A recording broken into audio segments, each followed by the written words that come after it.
नमस्कार, मैं प्रियंका। आप देख रहे हैं 4 PM। 2014 के पप्पू 2023 आते आते छिछोरा बन गए। ये मैं नहीं कह रही, भाजपा ही कह रहे हैं। पहले तो बीजेपी की तरफ से राहुल गांधी को पप्पू साबित करने की कोशिश की गई, लेकिन अब खुलेआम छिछोरा कहा जा रहा है। और ये कहने का काम, ये बयान देने का काम किसी और ने नहीं, बल्कि बीजेपी सांसद मनोज तिवारी और रिंकिया के पापा ने किया है। फिलहाल राहुल गांधी को तो नोटिस मिला है। दिल्ली हाईकोर्ट ने चुनाव आयोग से कहा भी है कि जल्द से जल्द एक्शन ले। लेकिन यहाँ पर बात ये होती है, सवाल ये खड़ा होता है कि क्या यही एक्शन बीजेपी सांसद मनोज तिवारी पर भी होगा। फिलहाल कई सवाल हैं, बयान है, मनोज तिवारी का भी बयान है, राहुल गांधी का भी बयान है। बयान भी सुनाएंगे, खबरें भी दिखाएंगे और इस पर चर्चा करेंगे। इन सभी मुद्दों पर चर्चा करने के लिए मैं स्वागत करती हूँ 4 PM संपादक संजय शर्मा जी का। नमस्कार सर। शुक्रिया। बयान शुक्रिया निकलकर प्रियंका जी। नया सामने आया है सर। 2024 लोकसभा चुनाव के लिए मनोज तिवारी ने खुलेआम कह दिया है कि राहुल गांधी छिछोरा है। इस सड़क छाप भाषा पर क्या कहेंगे सर? दरअसल भारतीय जनता पार्टी के नेता मर्यादा के उल्लंघन में इतने आगे चले गए हैं कि अब उनसे नैतिकता की, मर्यादा की, अच्छे शब्दों की, ये सब उम्मीदें करना बेकार हो गई हैं। उन सबको पता है कि वो उनके मुंह से नैतिकता भरे, शालीन भरे शब्द निकलेंगे ही नहीं। वो छिचोरा और वो गंदी गंदी बातें, 50 लाख की गर्लफ्रेंड, ये सब बातें बोलेंगे। और बड़ी हैरानी की बात होती है कि ये वो पार्टी है जो संस्कारों की बात करती थी, जो महिलाओं के संस्कार, महिलाओं की शालीनता की बात करती थी, लेकिन हद दर्जे की नालायकी कर रहे हैं। और मनोज तिवारी तो शायद रिकॉर्ड बनाएंगे कि वो किस हद तक गिर सकती हैं, तो उसका वो एक रिकॉर्ड बनाने पर तुले हुए हैं प्रियंका जी। अगर जो रिकॉर्ड की बात हुई है, भाषा की बात हुई है, तो बयान भी सुना देते हैं। छोटा सा बयान है जो कि मनोज तिवारी का निकलकर सामने आया है, सोशल मीडिया पर वायरल हो रहा है।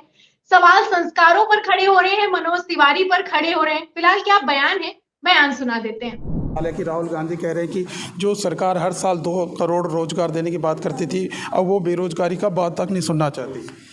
नहीं, उनको गिनती नहीं आती है। उनको खाली उपराष्ट्रपति महोदय के मखौल उड़ाने का वीडियो बनाने आता है। ये छिछोरा व्यक्ति है, क्या हमसे पूछवा रहे हो? तो सुना सर आपने, कहना है, सवाल तो किया था पत्रकार ने कि 2 करोड़ रोजगार देने की बात हुई थी, लेकिन रोजगार तो मिला नहीं है यहाँ पर। फिलहाल जैसे ही ये सवाल होता है, वैसे ही मनोज तिवारी तुरंत है कि रोजगार दिया गया है। राहुल गांधी को आता क्या है? राहुल गांधी को सिर्फ वीडियो बनाना आता है, जगदीप धनखड़ का माखौल उड़ाना आता है। अरे वो छिछोरा है, उसकी बात क्या ही करनी। ये देखिए, ये भाषा जो बोल रहे हैं, इनको गलतफहमी है कि जनता देख नहीं रही है। और राहुल गांधी का दुनिया भर में जैसे सम्मान बढ़ रहा है, दुनिया की अलग अलग यूनिवर्सिटी में वो बुलाए जा रहे हैं, वो मनोज तिवारी से सर्टिफिकेट लेके नहीं जा रहे हैं। मनोज तिवारी का बैकग्राउंड क्या रहा है, किस तरह की उन्होंने राजनीति करी है, कैसे छलांगे मारी हैं, ये सब जानते हैं। तो कोई तुलना ही नहीं है मनोज तिवारी की राहुल गांधी से। लेकिन ये बात ठीक है कि अगर भारतीय जनता पार्टी के सांसद इस हद तक गिरेंगे, इस हद तक राजनीतिक नाकारापन का, निकम्मेपन का परिचय देंगे, तो जनता कभी ना कभी रिएक्ट करेगी। नेताजी को उनकी हैसियत बताइए। मुझे लगता है मनोज तिवारी उस कैटेगरी में आ गए हैं। दिल्ली की जनता उनको कई बार बता चुकी है कि क्या है उनकी हैसियत। और मुझे लगता है वक्त आ गया है कि लोग फिर बताएंगे कि इस तरह की भाषा का राजनीति में कोई स्थान होना नहीं चाहिए। भाषाई स्तर की अगर बात हुई है सर, तो राहुल गांधी को लेकर तो कई तरह के सवाल खड़े होते हैं। 5 राज्यों के विधानसभा चुनाव के जब प्रचार हुए, तो आप जानते ही हैं पनौती को लेकर कितना ही बवाल खड़ा हो गया। इसको लेकर खबरें भी, कुछ खबर दिखा देती हूँ सर। खबर आप देखिए, राज एक्सप्रेस की। देखिए, इसमें लिखा भी है कि राहुल गांधी के पनौती और जेब कतरा वाले बयान पर चुनाव आयोग ने जारी किया नोटिस। और इसको लेकर दिल्ली हाईकोर्ट ने भी कहा कि 8 हफ्ते में फैसला ले चुनाव आयोग। यहाँ पर सर दिल्ली हाईकोर्ट पर को लेकर भी पहले भी सवाल खड़े हुए थे, अभी भी सवाल खड़े हो रहे हैं। ये वही दिल्ली हाईकोर्ट है जो कि अनुराग ठाकुर के बयान पर कहते हैं कि अगर मुस्कुरा कर कोई बयान दिया जाए तो वो हेट स्पीच नहीं होती है। लेकिन जब राहुल गांधी की बात आती है, तो चुनाव आयोग से कह दिया जाता है कि आप 8 हफ्तों के अंदर फैसला कीजिए। ठीक बात है। एक देश का सेंट्रल मिनिस्टर नारे लगाता है देश के गद्दारों को गोली मारो सालों को, वो हेट स्पीच नहीं है। उसको उसको किसी चुनाव आयोग को, किसी हाई कोर्ट को दिखाई नहीं देता है। एक के बाद एक नफरती बयान आ रहे हैं बीजेपी के नेताओं के, साथ भी प्रज्ञा हो, गिरिराज सिंह हो, किसी को दिखाई नहीं देता। चुनाव के बीच में नफरत भरी बयान आते हैं, किसी को दिखाई नहीं देता। लेकिन विपक्ष के किसी नेता का बयान आ जाए तो सारी संवैधानिक संस्थाएं एकदम जागृत हो जाती हैं, चेतना आ जाती है, उनमें नई क्रांति आ जाती है। जाहिर है ये आजादी का अमृत काल है, जहां पे मनोज तिवारी जैसे माननीय सांसद इतनी हल्की सतही भाषा का इस्तेमाल करेंगे, सारे लोकतांत्रिक परंपराओं को ताक कर देंगे, ताक पे रख देंगे और फिर दिखा देंगे कि एक्चुअल में सांसद का आचरण कितना घिनौना होता है, कितना गिरा हुआ होता है। मनोज तिवारी इसकी जीती जागती मिसाल बन गए।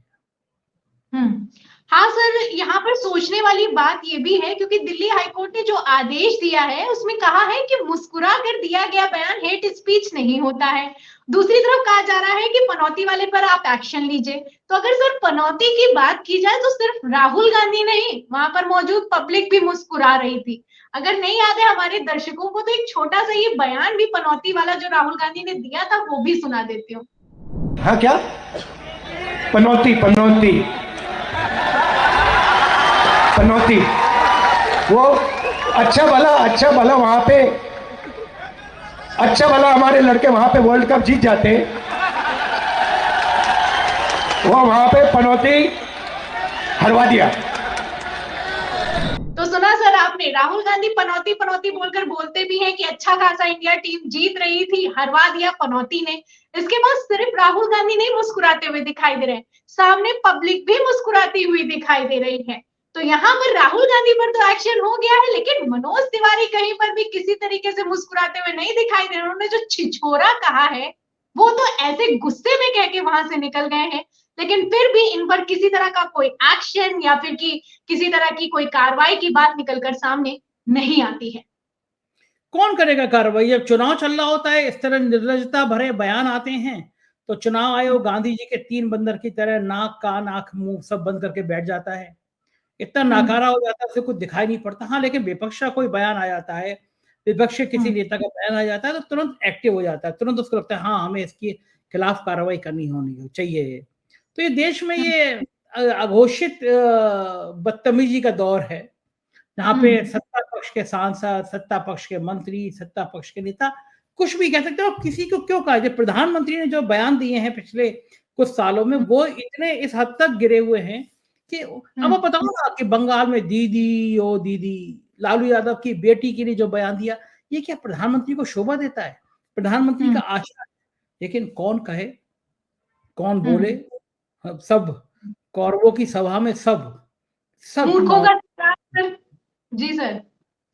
हाँ, तो बयानों की पूरी एक लिस्ट है, मूर्खों का सरदार से लेकर इतने बयान दिए गए हैं, कांग्रेस की विधवा, शूर्पणखा, मतलब ऐसे ऐसे बयान निकलकर सामने आए हैं जो कि अपने आप में बहुत शर्मनाक है। अब तो मनोज तिवारी को तो लगता ही है कि शह मिल रही है और वो 2 कदम आगे निकल गए और खुले आम राहुल गांधी को छिछोरा कह रहे हैं।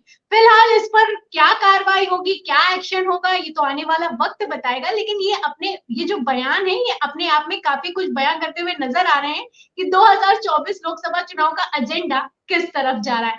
बहुत बहुत शुक्रिया सर।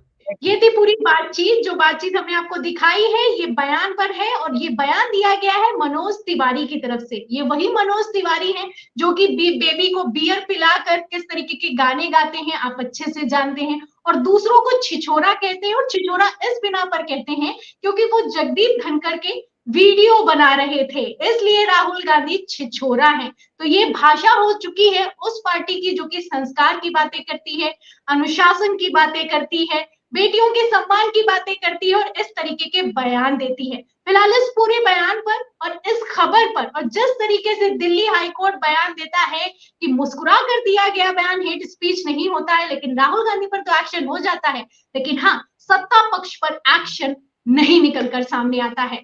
इस पूरी खबर पर, इस पर चर्चा पर आपका क्या कहना है, आपकी क्या राय है, हमें कमेंट बॉक्स में जरूर लिखें। वीडियो को ज्यादा से ज्यादा शेयर करें, सब्सक्राइबर बटन दबाएं, लाइक करें, हमारे चैनल को ज्वाइन भी करें। फिर मिलती हूँ अगली खबर के साथ, अगली चर्चा के साथ। तब तक के लिए धन्यवाद।